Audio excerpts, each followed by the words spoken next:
Hello student. Deltas mathematics classes में आपका स्वागत है।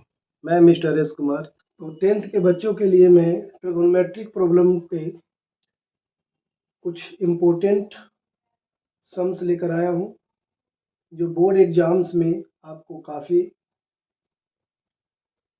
सहायक होगा। अगर ये सारे क्वेश्चंस को आप अच्छे तरीके से समझ लेते हैं तो उम्मीद है कि एवरेज स्टूडेंट भी ट्रिगोनोमेट्रिक प्रॉब्लम से रिलेटेड इस टाइप के क्वेश्चंस में परेशानी नहीं होगी बोर्ड एग्जाम में और आसानी से उसे सॉल्व कर लेंगे। तो देखते हैं क्या है इसमें। ये क्वेश्चन है आपके लिए। मैंने लिखा है important trigonometric problems and explanation with DYS. DYS stand for do yourself. इसमें से कुछ क्वेश्चन आपको करने के लिए दूंगा, कुछ मैं बता दूंगा, इसलिए मैं लास्ट में डीवाईएस लिखा है।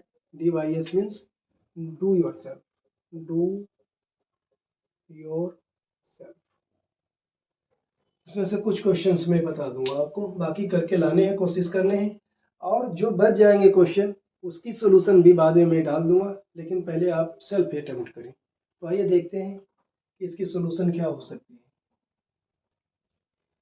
इसमें मैं क्वेश्चन नंबर 1 समझाने जा रहा हूं, आप ध्यान से देखें क्या है इसकी सोल्यूशन।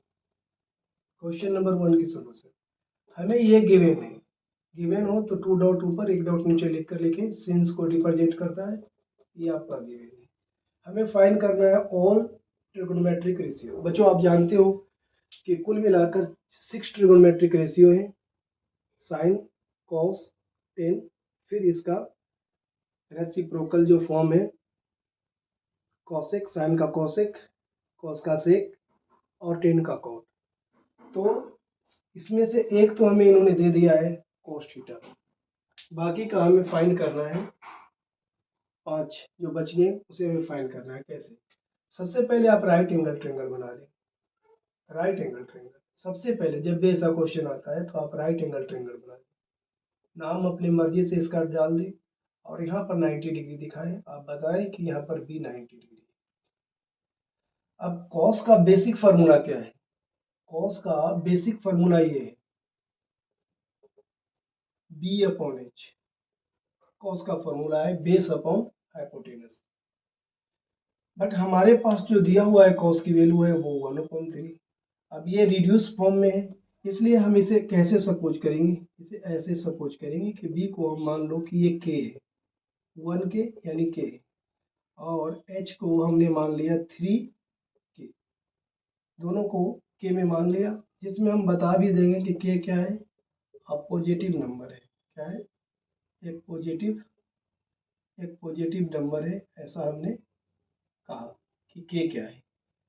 अब अगर हम पाइथागोरस थ्योरम का यूज करें बाई पीटी, तो आपको पता है H square equal to P square plus B square होता है। हाँ जी, एच की वैल्यू हमारे पास 3 के है।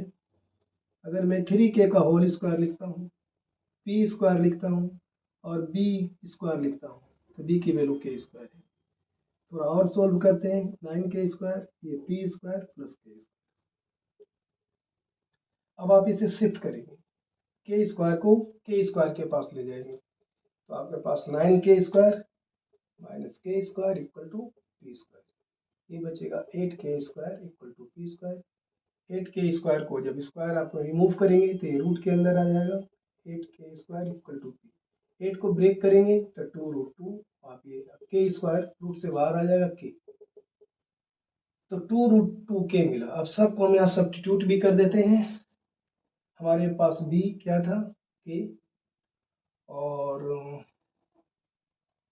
एच क्या है? 3 के, और पी क्या है? 2√2। ये वैल्यू। अब हमारे लिए बहुत आसान हो गया। हमारे पास ट्रायंगल के 3 साइड्स दिख रहे हैं। हमें जो फाइंड करना है हमारा थीटा जो एंगल है, हम एंगल को यहाँ सपोज कर लिए। जिस लाइन में एंगल होता है वही लाइन आपका बेस भी होता है, ये भी ध्यान रखें। तो ये बेस है, इसको मैंने बेस ही लिया है ना। थीटा है आपका। ट्रिगोनोमेट्रिक रेशियो में एक दिया हुआ, बच गया क्या? Sine theta. और क्या बच गया? कोस थीटा दिया हुआ है, टेन थीटा। साइन का रेसिप्रोकल कोसेक थीटा, कॉस का रेसिप्रोकल सेक थीटा, है ना। और साथ में टेन का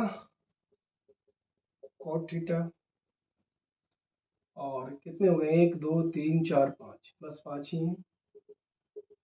आप इसे साइन का आइडेंटिटी पुट किया पी अपॉन एच, इसका आपने पी अपॉन बी कॉसेक का, इसका रेसिप्रोकल कर दें H upon P, sec cos का रेसिप्रोकल यानी एच अपॉन बी, और cot B upon P, tan का रेसिप्रोकल।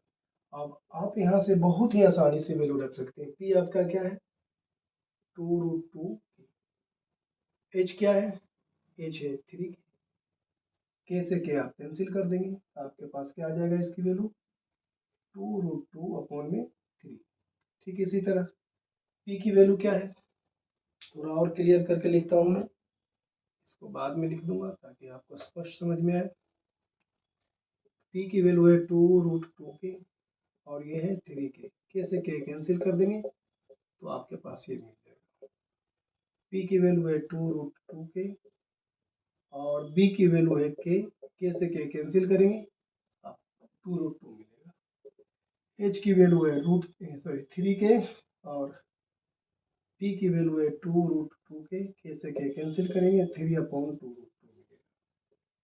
सेक एच अपॉन पी, एच की वैल्यू है हमारे पास 3 के, और बी की वैल्यू है के, हमारे पास सिर्फ 3 मिलेगा। एक और बच गया, वो है cot theta B upon P, B की वैल्यू हमारे पास है के, और पी की वैल्यू 2√2, के से के कैंसिल कर देंगे, 1/2√2। इस तरह से आपने देखा कि अगर किसी एक ट्रिग्नोमेट्रिक रेशियो की वैल्यू हमें मालूम हो तो एक्चुअली में जो ये वैल्यू होता है एक रिड्यूस्ड फॉर्म में होता है, रिड्यूस्ड फॉर्म में है।